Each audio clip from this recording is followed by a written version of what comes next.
Magandang oras na naman sa inyong lahat mga kaibigan. Ang ating pag-uusapan ngayon ay tungkol kay Majority Leader Manix Dalipe ng Zamboanga City, 2nd District. Sa mga hindi pa nakakalam, si Congressman Dalipe ay tumakbong mayor sa Zamboanga City. Isa rin siya sa mga bumatikos kay Vice President Sara Duterte. Ano ba ang resulta ng kanyang pagtakbong mayor sa Zamboanga City? Pero bagong lahat, huwag niyong kalilimutan na mag-subscribe sa ating channel kung hindi pa kayo subscriber. Please like, comment, and share. Pakiclick na rin ang notification bell para hindi ninyo makaligtaan ng ating mga bagong video. Balik sa ating topic.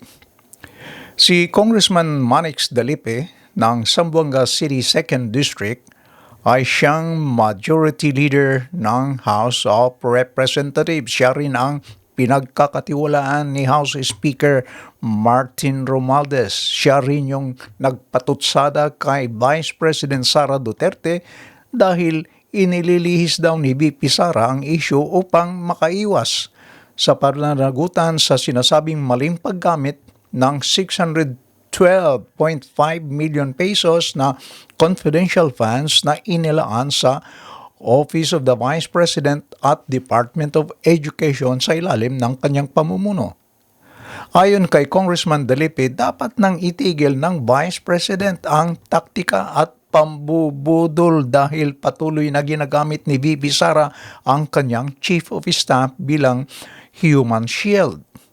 Git pa ng kongresista na dapat si VP Sara ay harapin ang kongreso, sagutin ang mga tanong ng mga mambabatas at itigil na ang pamimintang sa iba para takasan ang kanyang pananagutan. Duwag daw ang Vice President na humarap sa Congress. Si Dalipe ay tumakbong mayor ng Zamboanga City habang ang kanyang kapatid na mayor ng Zamboanga City ay tumakbo naman bilang congressman sa distrito ni Manix Dalipe. Ibig sabihin, gusto nilang magpalitan ng pwesto. Pumirma si Dalipe sa BICAM report na maraming blanco at pinasukan ng 241 billion pesos at pumirma din siya sa impeachment complaint laban kay VP Sara. Dati siyang kalyado ng mga Duterte. Sa mga patutsada ni Congressman Dalipe laban kay VP Sara, ito naman ang sinabi ng Vice President. Hindi ko siya kilala. At mismong ang Vice President ay nangampanya sa Zamboanga City para suportahan ang kalaban ni Congressman Dalipe sa pagka-mayor. Isa ring congressman ang kalaban ni Dalipe sa pagka-mayor. Siya ay si Representative Kaimer Adan Olaso ng 1st District ng Zamboanga City. Si Olaso ay hindi pumirma sa reklamong impeachment laban kay VP Sara. Kung maalala ninyo, itong si Congressman Olaso ay lumuhod sa DSWD officials dahil pinahinto ang payout ng kanyang mga constituents nang siya ay mag-file ng kanyang kandidatura sa pagka-mayor ng Zamboanga City. At ano ang kinalabasan sa eleksyon sa Zamboanga City? Tinanggap ba ng mga taga Zamboanga si Dalipe na isang malapit na kalyado ni Speaker Romualdez bilang kanilang mayor? Iniluklok ba nilang mayor ang congressman na bumatikos sa Vice President? Mahal ba ang mga taga Zamboanga City si Congressman Manix Dalipe? Pinaburan ba nila ang pagbatikos niya sa Vice President ng Pilipinas? Mga kaibigan, ayon sa resulta ng eleksyon, talo si Manix Dalipe.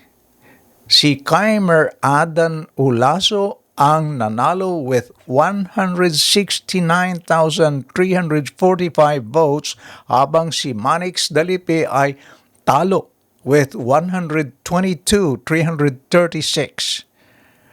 122,336 votes. Isinuka ng mga taga Zamboanga City si Congressman Manix Dalipi. Ayaw nilang maging mayor. Tinalo siya ni Kaimer Adan Olaso, ang congressman na lumuhod sa mga DSWD officials dahil ipinahinto ang payout sa kanyang mga constituents. Tinalo siya dahil mismo ang Vice President ang pumunta sa Zamboanga City para suportahan ang kanyang kandidatura at kandidatura ng kanyang mga kasamahan. At ang masakit pa sa mga Dalipi, hindi lang si Congressman Manix Dalipi ang naging biktima sa kamandag ni VP Sara. Pati ang kanyang kapatid na si John Dalipi na mayor ng Zamboanga City at tumakbong congressman ay talo rin. Siya ay tinalo ng isang dating barangay chairman.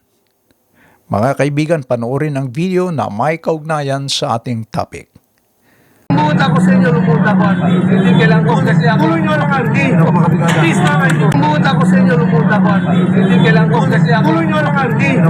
Please naman ko. Lumuhod ako sa inyo, lumuhod ako, Ate. Hindi kailangan ko kasi ako. Tuloy nyo lang, Ate. Please naman ko. Lumuhod ako sa inyo, lumuhod ako, Ate. Hindi kailangan ko kasi ako. Tuloy nyo lang, Ate. Please naman ko. Lumuhod ako sa inyo, lumuhod ako, Ate. Hindi kailangan ko kasi ako. Tuloy nyo lang, Ate. Please naman ko. Lumuhod ako sa inyo, lumuhod ako, Ate. Hindi kailangan ko kasi ako. Tuloy nyo lang, Ate. Please naman ko.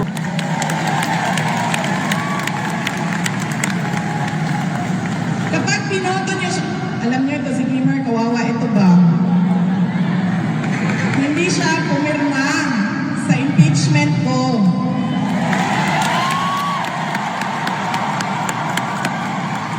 At dahil hindi siya pumirma, hindi din siya nabigyan ng budget ng pambili ng boto.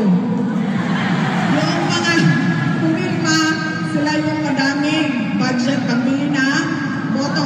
Yan yung 1,000 na natatanggap ninyo. Pangalan ko, ang kapalit nun. Sinira nila ang pangalan ko para sa pambili ng boto. Ito kawawa kasi hindi pumirma, hindi binigyan ng boto. Ngayon, ay hindi binigyan ng budget. Ngayon, pag pinili niyo si Mayor Kimmer Olaso, piliin niyo na lahat ng nasa likod.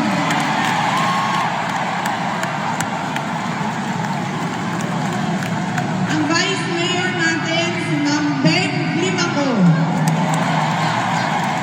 Ang Congressman natin sa District 1, si Kaiser Olaso. Ang Congressman natin sa District 2, si Jerry Perez. Ang ating mga konsehal sa unang distrito, Mike Cinco, Gian Enriquez, Joel Esteban, Attorney Vlad Jimenez, Jackie Julian, Litlip Nakrohon. Litlip? Bakit litlip ang masalita? Mga kaibigan, meron ba kayong opinion? Meron ba kayong observation, pananaw sa ating topic? Kung meron, please leave your comments. Hanggang sa muli, maraming salamat. And please don't forget to like and subscribe. Bye-bye.